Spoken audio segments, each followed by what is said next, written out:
Hello, everyone, and welcome. I hope you can hear me well. And I'm so excited about this new webinar that we're doing. And we got quite a few requests for this, actually. We have been doing a lot of webinars on many subjects like PCI DSS, SOC 2, HIPAA, so many other subjects, even the NIST guidelines for cybersecurity, many regulations like NCA, ACC, MASDRM, so many of them.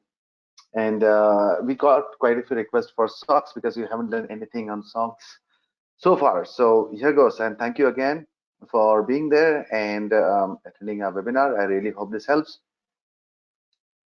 And these are a few things, few points that we'll be covering as you've understood and received from the invite that you got. And there's too much content to be covered. More than 60 slides to be going through. Okay. Now, in case you're attending the entire webinar, you'll be getting one CP, but ensure that you do not bail out in the middle of it, because if we get a request for verification, then we have to check the records that the person was there for the entire session. So stay with me on that. All right. So I'll try and make it as informative as possible for you.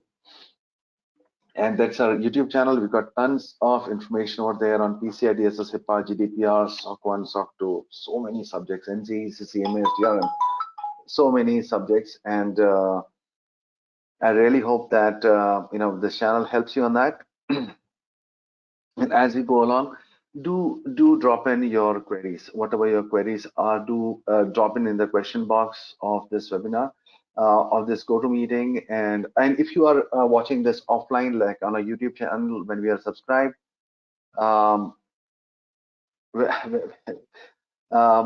if you're there on our YouTube channel, then please ensure that you drop in your queries in the comment section, and we will definitely get back to you on that. We do read and respond to all your channel, to all the notes that do come in over there. All right.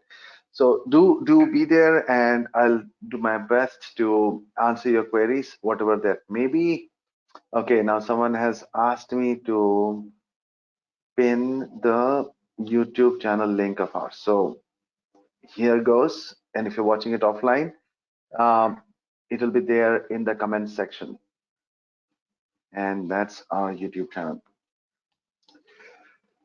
All right, so going ahead, and these are the past webinars that has happened so far. Quite a few of them actually has happened, quite a few of them, and we've been doing it for more than 4 years now. As you can see, the amount of subject and the amount of content that's being covered, I really hope it helps you.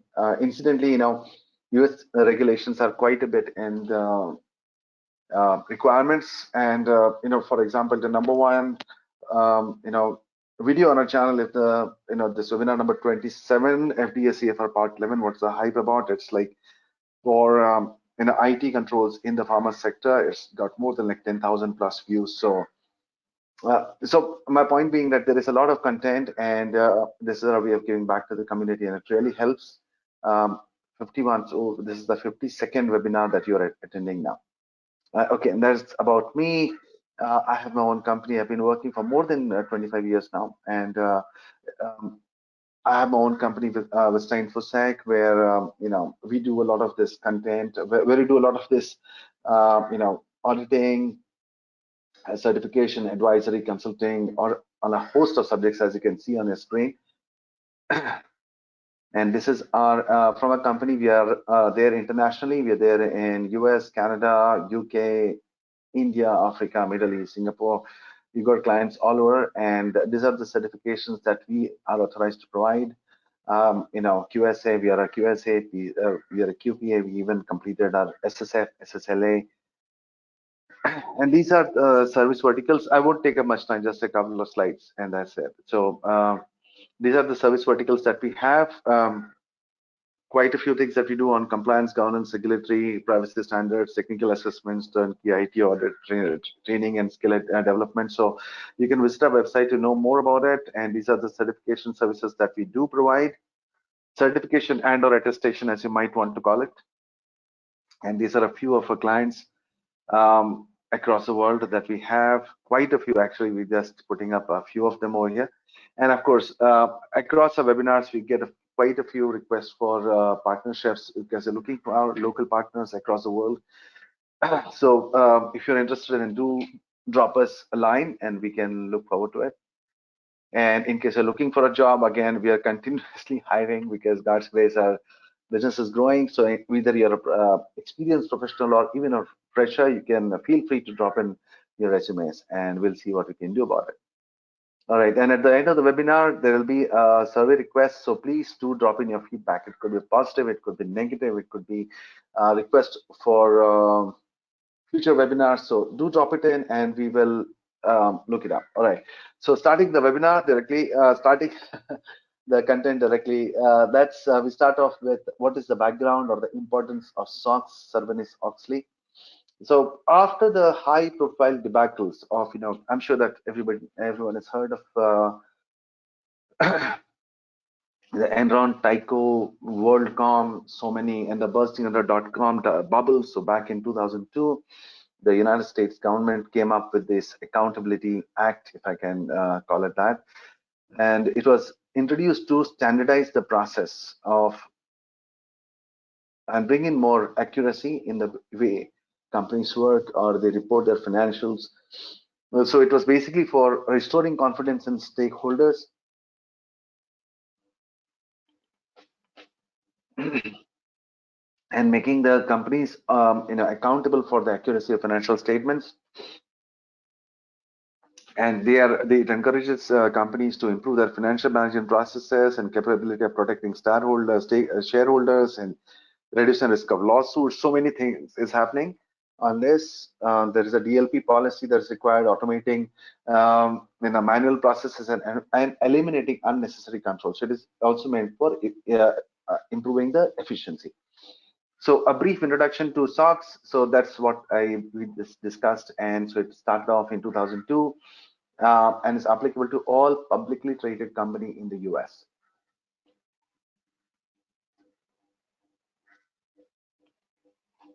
So the original intent was to combat unethical and fraudulent financial practices by corporates.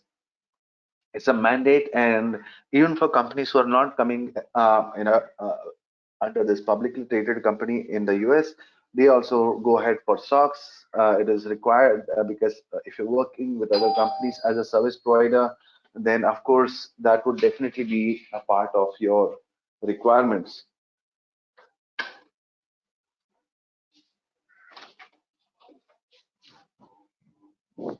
So keep your questions rolling. There are a few coming in. I'm reading it, and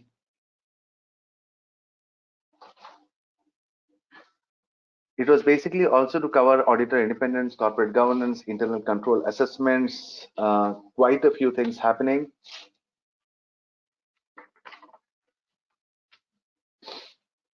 And the SOX compliance mandate is a yearly mandate. It has to be done every year on year it has to be done. And the primary purpose is to verify the company's financial statements and ensure security of data, keeping in mind the increasing number of cyber crimes. And that's where we as a company are doing it, even though we are not like a financial auditing company, because one of the key concerns of SOX is also to ensure security of data. It's arranged in 11 titles, and we'll get into each one of them. And there are 8 sections that are especially relevant for compliance. We'll get into that also. Which are those 8 sections? These are the 11 titles. PCAOB, auditor independence, corporate responsibility, enhanced financial disclosures.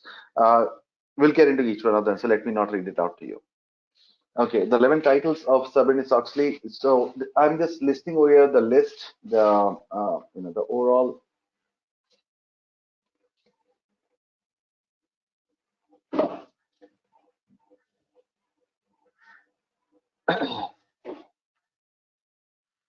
There is auditor independence, the PCAOB, auditor independence is there. It's got 9 subsections. We'll get into that also, which are those subsections.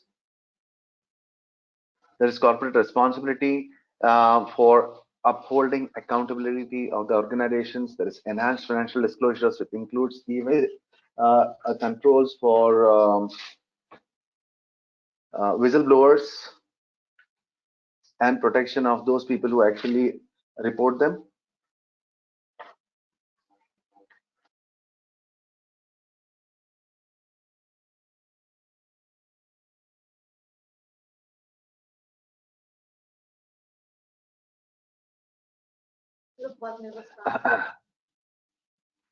Now, coming to the next one, there is studies and reports that has to be reported to the SEC, Security and Exchange Commission. The Controller General must be performing them, and there is corporate and criminal fraud accountability, which clearly states that any alterations, concealment, or destruction of records will be punishable with fines up to 20 years in prison. So this was really very, very sharp, and that has introduced a lot of accountability in companies who are especially having a shareholder trust in place.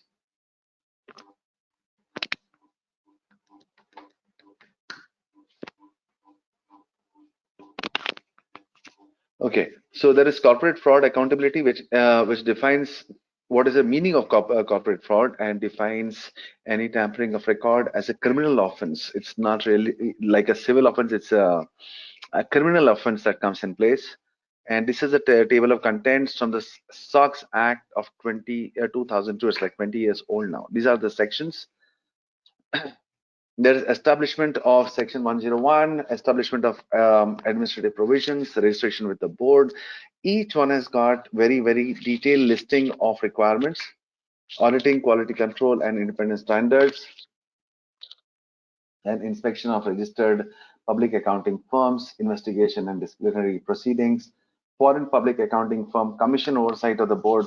So overall, it is if you that this is the prime requirement. There has to be an oversight board which is overseeing the audits, and they are supposed to be also be signing off on the reports to ensure that in case there is a fraud, they will go to jail 20 years.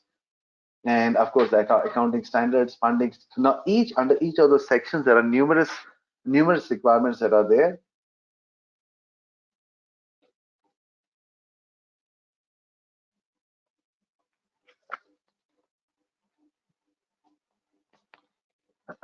Now, services outside the scope of the practice of auditors, pre-approval requirements, audit partner rotation.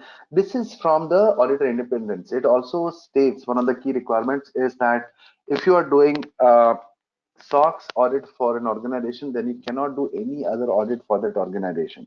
You cannot have any other business interest in that organization.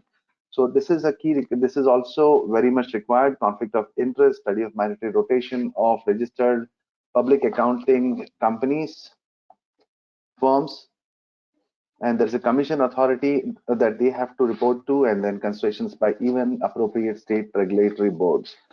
And this is where you see that at that time there was Arthur Andersen also that was dissolved. The company was wiped out after this Enron and Tyco debacles. Now, we had spoken about the 8 key requirements also from the internal control requirements. This is the first one: corporate responsibility for financial reports. There is the public company auditing committees. There are 4 features of certain bonuses and profits from the perspective of corporate responsibilities. Inside the tradings is very much controlled under the SOX compliance and fair fund for investors. See, what do I mean by that? Is that many a time if there are losses by companies, or there are any oversights by companies, and they incur some outgoing losses. So what do these companies do more often than not? They adjust it in the dividends that are being paid out to the investors in their companies. So this is where Sarbanes Oxley also steps in, that all these things cannot be written against the dividends that are paid to companies, to investors. So there is an investigation even on that key, what needs to be adjusted and what needs to be coming out from the companies itself operating costs or operating profits. The next is disclosure and periodic reports. So any sort of manipulation, any sort of losses has to be disclosed, like many a time we see that critical areas or critical findings or critical incidents are not really reported in the reports to the investors. So that's where disclosures in periodic reports is also required. This is again a very critical requirement, as we have said earlier, the 8 key requirements. So there is management assessment of internal controls, exemption, the code of ethics for our senior financial officers. Now, this is, I wish I could go into each one of them in detail. It's extremely well written from the perspective of accountability of the people. And then real-time issuer disclosures. So it is not just once a year. So if there is something that is happening, they have to be disclosed by the issuers of the shares on an immediate basis. Then the next is the commission resources and authority. Again, the commission would be again the government commission, authorization of appropriations, appearance and practice before commissions, and the federal court authority to impose penny stock bars. Like many times, small companies are coming up, and there is a wide scope for manipulation from penny stocks. So even that gets covered over there, and then qualifications of associated person of brokers and dealers. We see this happening, recently also that, uh, you know, people who are inside to the company and they appoint their own brokers to somehow, hype up the market cost of a particular share. So all those things also get covered under, what sort of associations is there with brokers and dealers. So there is a commission study and report, the studies and reports by credit rating agencies, and study and report on violators and violations, then study of enforcement actions and study of investment banks. Now, corporate and criminal fraud accountability.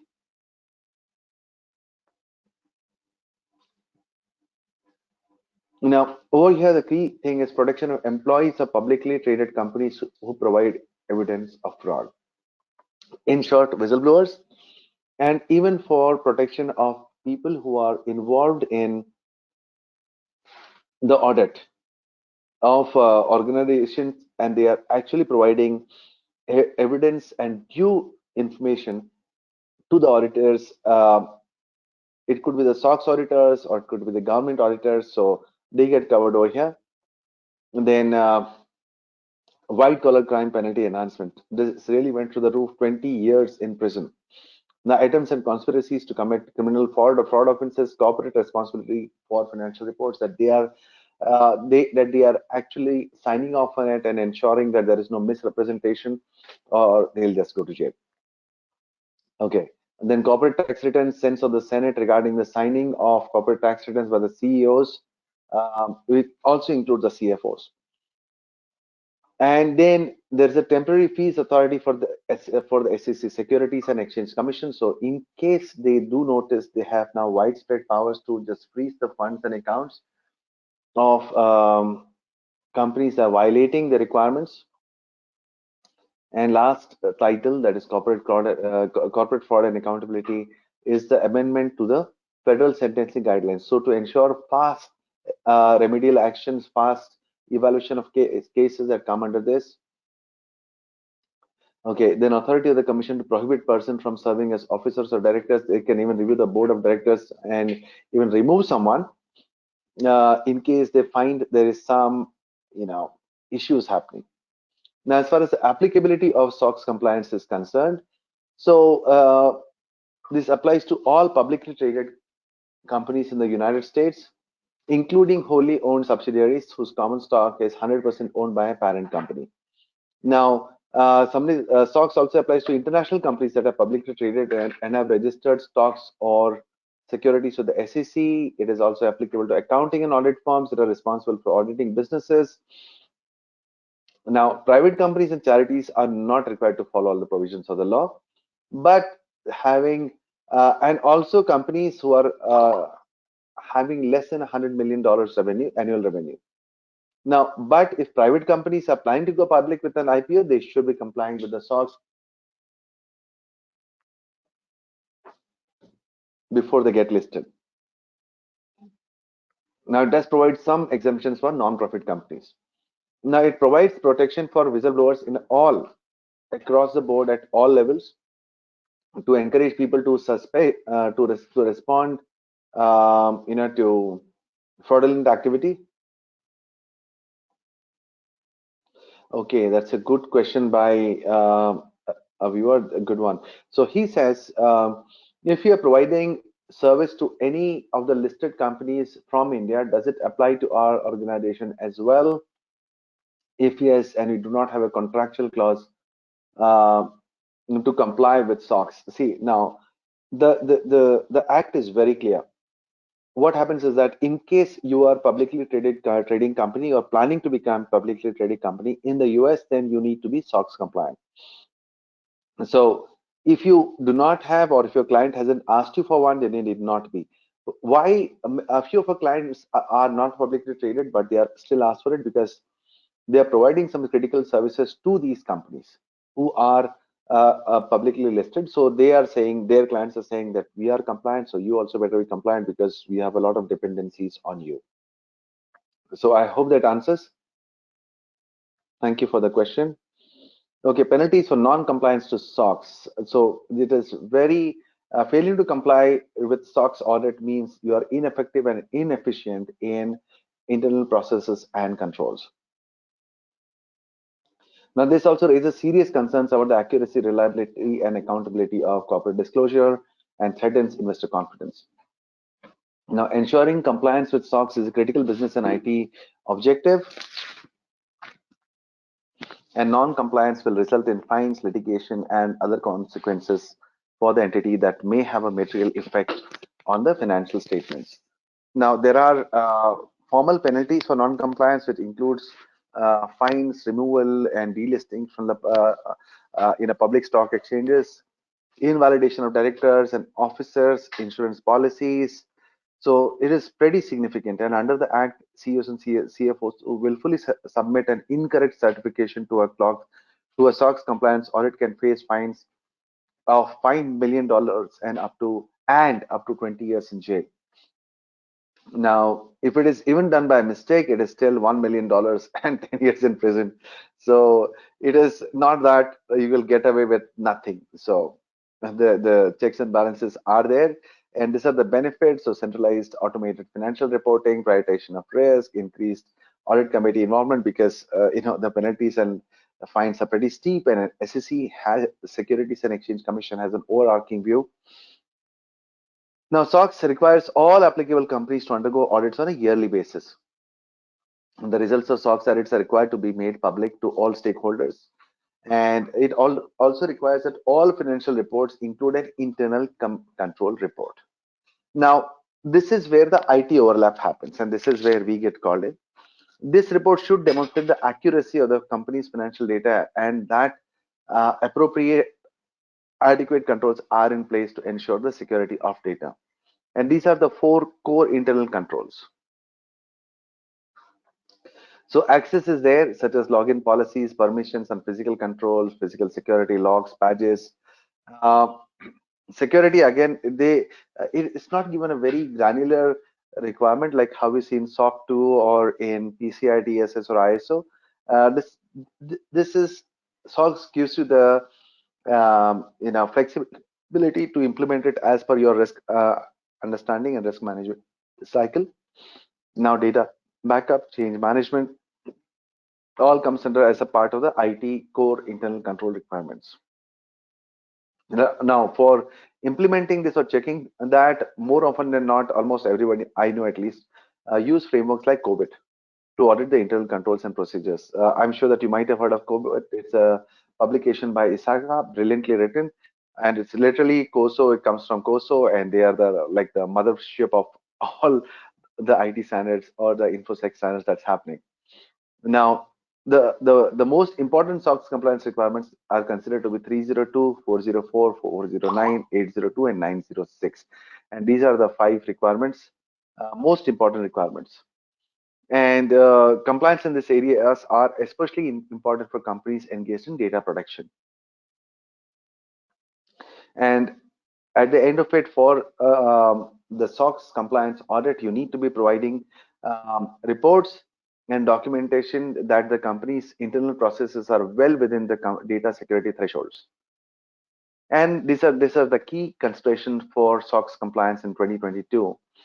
Now, what we anticipate is that with this continual hybrid remote working model, hurdles and risk will continue to occur like last year. But now it is, of course, a bit more loosened up. But we really don't know how COVID, in which direction it's heading. So all for the best. So the complexity of retaining the data, of ensuring data security is really increasing day on day, especially with the remote hybrid working model. So it's very difficult to predict how the rest of 2022 will unfold. We really hope and pray that with the Omicron variant things end, and companies can continue going ahead and people get their livelihoods on time. So businesses must continue to apply the resulting knowledge and learnings from the past year and accordingly adapt to focus on 2022 SOX compliance. Because understand, there might not be new requirements coming up, but you are supposed to be doing a very good risk management, risk assessment cycle in place, and ensuring that you know your current risk in the IT, especially, uh, reflect the changing work environment. So access control and security measures should be at the forefront for SOX compliance. Companies will have to demonstrate adequate controls or system and application security, application access, security, data backup, change management. And of course, human resources is again very important and should not be overlooked, especially under the corporate social responsibilities. It the establishment of a payroll system controls salaries, benefits, incentives, training costs. So human resources activities are also extremely important, even from the training perspective of the people. So even if you've been doing it for many years and achieving SOX compliance, uh, do not take it for granted, especially with the changing times and especially, as I'm again repeating, remote working. So key takeaways from this session: businesses dread, actually get scared to comply with SOX compliance. They see it as a huge hurdle, a huge issue. But SOX compliance standardizes process and brings a greater amount of efficiency and transparency. It'll help companies. It'll help complying with SOX for companies to have better infrastructure, better security controls in place. And if you already have yes, okay, there is a nice question from Ruth. Um, what is being asked? Okay, let me just make sense. Okay, so what is being asked is, will having SOC 2 in place help with SOX? Yes, so if your company has done SOC 2, then almost all of the internal control requirements from data security, data management, IT management is taken care of by SOC 2, so it'll just be a walk in the park. So and vice versa. But I know I wouldn't say vice versa, that if you've done SOX, then SOC 2 is very easy. No, the um, SOX contains a lot of information required in SOC 2. So if you're done your SOC 2, and so it is SOX compliance from the internal control perspective would be easier, a lot easier. So again, that brings me to the end, and thank you again for sharing your valuable time. Okay, this is something new that we started. Uh, if you wish, since you have attended the webinar and you need any further clarification or support from our side, we are offering you free 15 minutes of consultation with our compliance expert. Drop us a line. I'll be sharing the link at the end, or you can fill it in the survey form and we'll get back to you. And again, this is the survey form that I was talking about. You can fill it up and provide your feedback, you provide your email address or whatever you have on your mind, and we will schedule that call with our compliance person to help you get over the rough patches. All right. So I really hope that helps.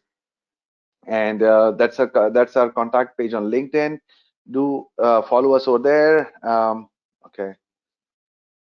We are there on Facebook too, and that's our contact information. Contact us on info@vistainfosec.com. Drop us a line and we'll schedule out that call for your team. Okay, somebody has asked whether we'll be sharing this PPT. Yes, we will be. Since you have attended the webinar, you'll be getting a link to the downloads also, and even a recording of this webinar. So I really hope it helped. Do fill up the survey form at the end, and I look forward to seeing you in the next webinar. Most of probably will get into more details of SOX and cover more information on the audits part or on the control requirement part. All right. So thank you again. Stay safe and have a wonderful day and year ahead. Bye bye.